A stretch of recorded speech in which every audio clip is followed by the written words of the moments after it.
to Run, Walk, Talk Tales of Inclusion and Development. I'm Judy, and my pronouns are she and her, and I'm here with Steph, and her pronouns are she and her. And we are excited to welcome a guest to our podcast today, Nataizya Mukwavi, who is a founding executive director of Black Women Connect Vancouver. And she will be discussing her role as a community builder and speaking about what it takes to build community. Big welcome, Nataizya. I'm going to talk to you and you're going to get to hear all about Nataizya. So let me share. So as Judy has mentioned, she is the founding executive director of Black Women Connect Vancouver, a not-for-profit organization founded in 2017, serving to bridge gaps present in the local Black community, particularly those affecting Black women. In 2021, Black Women Connect Vancouver launched their Empowered Black Girl, a conference serving to inspire and empower teen Black girls to become women leaders. Along with managing the operations of BWCV, she was the program manager for the Black Business Association of BC and also freelanced as a leadership consultant with Career Contacts. She's on the local contact advisory board of BC for TELUS Story High. She was named one of Canada's top 100 Black women to watch by Canada International Black Women Excellence, and in 2023, YWCA Women of Distinction Community Champion nominee. In 2024, you were awarded with the Trailblazing Award by Diversity Community Resources and the recipient of the 2024 Trailblazer Award from Diversity Community Resource Society. You have a vast experience working with and alongside people of various cultures and ethnic groups. You have demonstrated notable success in the oversight and development of projects serving to strengthen the social service sector, both nationally and internationally. You're especially passionate about seeing people empowered and advocating for those marginalized in society. She extends compassion so that others can recognize their purpose in life. And her mission is to influence the development of people so that she too can be influential and they can reach their potential in becoming who they want to be. So great to have you here. We are so lucky. Thank you. Thank you. So we're going to dive in. We've got a few questions. We're talking about building community. So Judy, I'm going to hand it over to you. Yeah, no, thank you. And yes, absolutely. Thank you so much for joining us. And I've got a bit of a two-parter to get us started. So can you tell us a bit about your day-to-day, what that looks like, and also how do you define community? Okay, thank you so much for having me. I'm excited to have this discussion. My day-to-day right now is interesting. I mean, I have like a 1-year-old, so it's a little hectic. So while trying to balance that and managing like the day-to-day things of just managing a nonprofit charity, things like emails, doing meetings, right now wrapping up a project. There's a lot of things that I'm kind of doing, training some people, got new board members, have an annual report due. So it's an interesting time right now. It's a little bit all over the place. So my day to day right now is just kind of trying to find time of doing all those things, but also making sure that I settle in and take care of myself as well. But for me, community, what does community look like for me? I think community for me right now, especially, looks like being intentional with the people around you, having a support system, making sure to check in on people, and also asking people for support as well. I think a lot of times when we think about community, we don't think about ourselves. We think about, well, how can I help the community?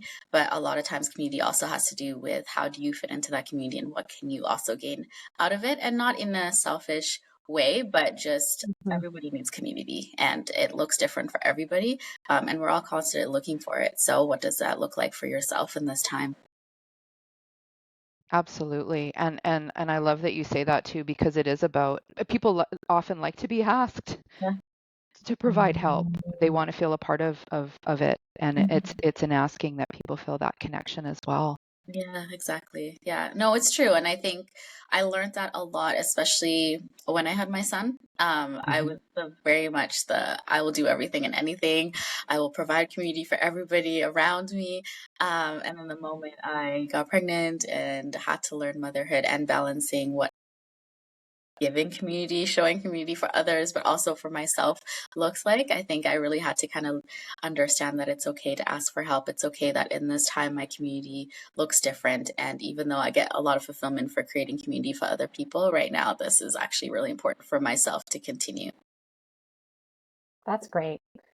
I really like that. You're right. It's very much a what can I do for my community and taking that time to think of yourself.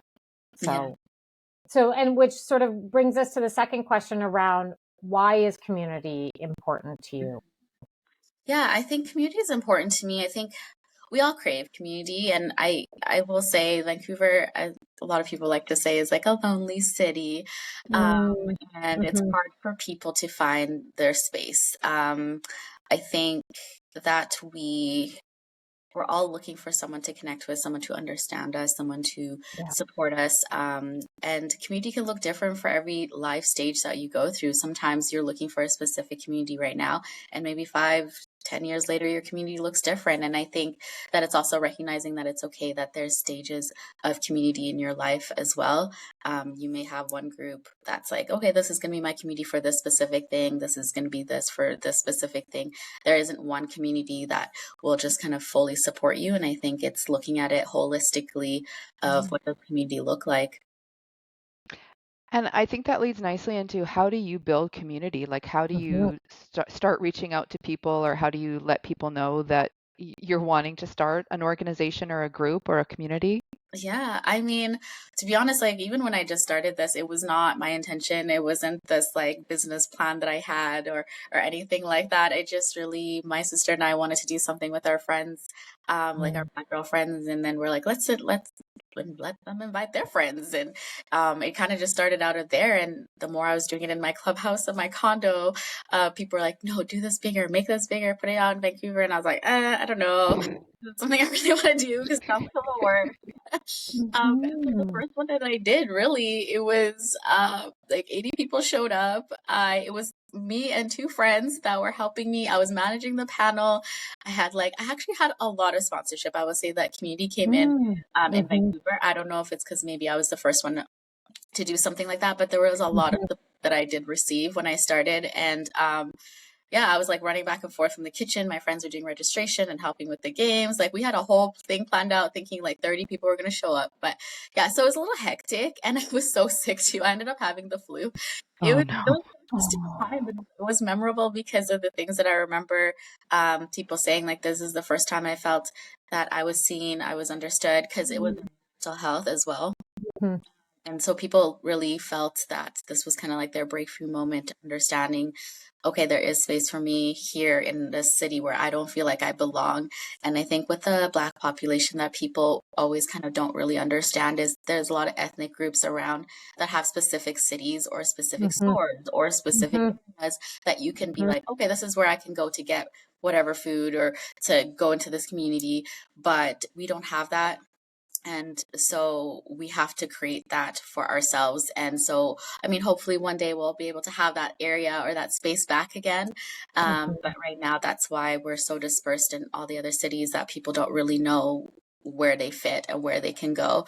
And so I think when this started, that kind of brought people together. I mean, there was a couple of people that even came from the Vancouver Island just because they were looking for that Wow. community. So I think yeah, I think that's when I realized, okay, this is a need in the community, and if I can do this and if I can bring this along, and a lot of people stepped in and wanted to be part of the team, and I mean, it's grown to what it is now, and happily we like have a chapter in Victoria as well now, so they meet together, and so I mm, think that it's just learning.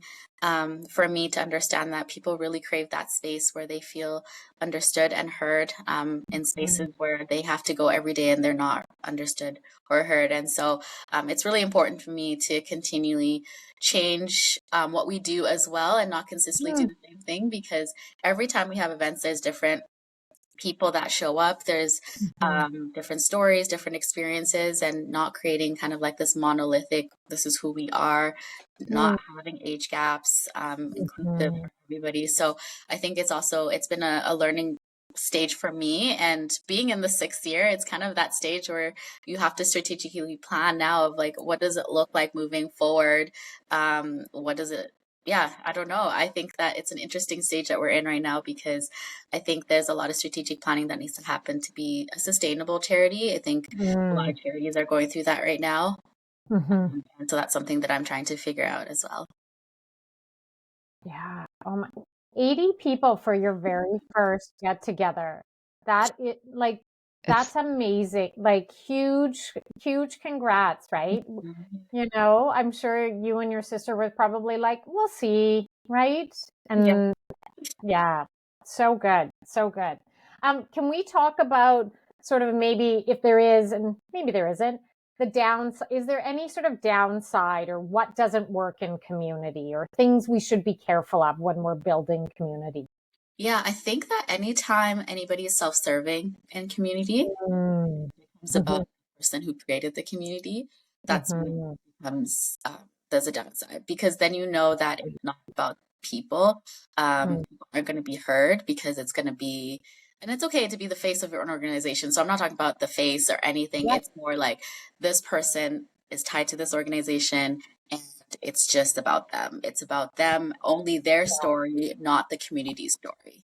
Right. And that's when the community is not being heard because we're not telling their stories, because there's not really a point if you're going to build a charity or an organization or have a community if we're only hearing the founder's story, because that doesn't make any sense. Mhm. And so Yeah. I think that that can be the downside, and sometimes that's when I think sometimes charities or people kind of don't gravitate towards those charities or organizations because we're only hearing the founder story, and that's not the community story. So I think that can be the downside. Mhm. And is there anything in particular you do to invite other voices in so that it's not only you as the founder sharing your story? Yeah, of course. I mean, I'm like very much an introvert, so most people tell you they never see me around. So even if people say they know my story, they really don't. But I'm just always hiding. So that's just my personality. It's not nothing I do Mhm. strategically. I can't be a Mhm. really shy person, but I like to make sure that my team takes a lot of the responsibilities as well. Like I don't really host events. I make sure that they are the ones that are able to plan things. So it's not my direction, obviously under my supervision, but different personalities are out there. We do surveys as well, asking the community what they want, what they would like to. Mhm. Anytime we Mhm. do videos, we always ask for responses. If you look at some of our videos from events, they are the ones that are speaking about the event. It's very rarely that we're the ones that are talking. So as much as possible, I try to get people to be able to speak about what they want and want to see, or what their experience is. I mean, good or bad, because we learn. So. No, absolutely. And have you noticed any difference kind of before the pandemic and now post-pandemic with difficulties in building community? Did you find it easier before, or are you finding it easier now to build communities? You know what? I think we did not have a difficult time because I'm the first one to do what I'm doing. Mhm. And so it kind of was like, oh, it wasn't political group. It wasn't anything that people needed to do. So it was like a safe space for people. So when the pandemic hit, I had only done like maybe 2 or 3 events, and then we had to shut down. So um, after that happened, we were kind of doing events here and there, or like online events so people can continue to connect. So we were already Mhm. gaining a following. And then after the pandemic hit, I think that's when people were like, oh, there is a group here that I can feel that I can be a part of. Because some people also moved during the pandemic, and they didn't know where they could Mhm. find like a space for Black women as well. So that was a very interesting time, I think, is seeing a lot of people that were expats that lived in Vancouver, because that was something that I still see a lot more. Is a lot of people are moving, a lot of Black people are moving to Vancouver, and a lot from our events, just having conversations. So that's been interesting. I'd say that's kind of like the biggest change, but um, I wouldn't say necessarily community part. I think the support has changed for sure. I Oh. think all the people that said that they were going to continue to support have not, or there has been Mhm. continued support from people who said that they were going to, or people that have surprised us in terms of partnerships and not even necessarily I'm talking about like financial contributions. It's more just like the support in partnering with us and making sure that we have the things that they said that were good they were going to support us with. So that has changed significantly for sure. And I know I'm not the only one in this space, but yeah, that's something that I think, like I said, the first event I had so many things donated to us. And then after 2020, it was kind of like, okay, yeah, here for the first like maybe 6 months, and after that there was no continuing partnership. So that's been interesting.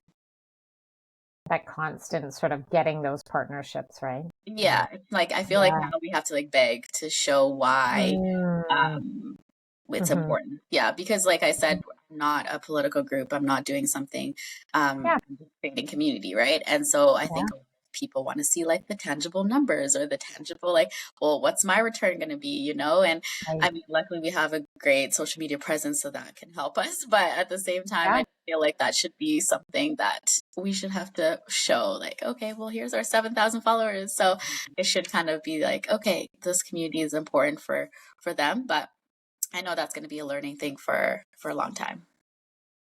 That qualitative versus quantitative numbers, right? That qualitative, those stories are so important. Yes. You have a big conference coming up. I want to hear all about it. Share, please. So we have a conference coming up on March 8th and 9th called Elevate Her Conference.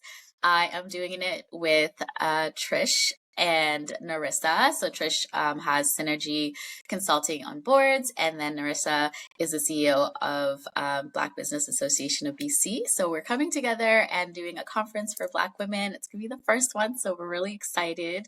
And the purpose of the conference is for Black women in leadership. So we're going to be talking about entrepreneurship. We're going to be talking about just leadership in general, talking about our mental health and holistic ways to take care of ourselves. And so the Friday, March 8th, is kind of our mixer. So for International Women's Day, we'll just get people who want to network more, because I know a lot of times when you go to conferences, you don't feel like you got to talk to a lot of people. So the night before, we'll do something. And then the next day on March 9th, we're going to be doing our full conference. And it looks like a regular conference in terms of registration, keynote speaker, panel discussions, workshop. But we're really excited to do this. So good. And we'll make sure to sort of put the link and the registration in the notes. On behalf of Judy and I, Nataizya, thank you so much. This was really great. I think talking about community and the way that you've been building this beautiful community in Vancouver is really great. So thank you so much. Until next time. Yes, thank you. Thank you so much for having me. Thank you.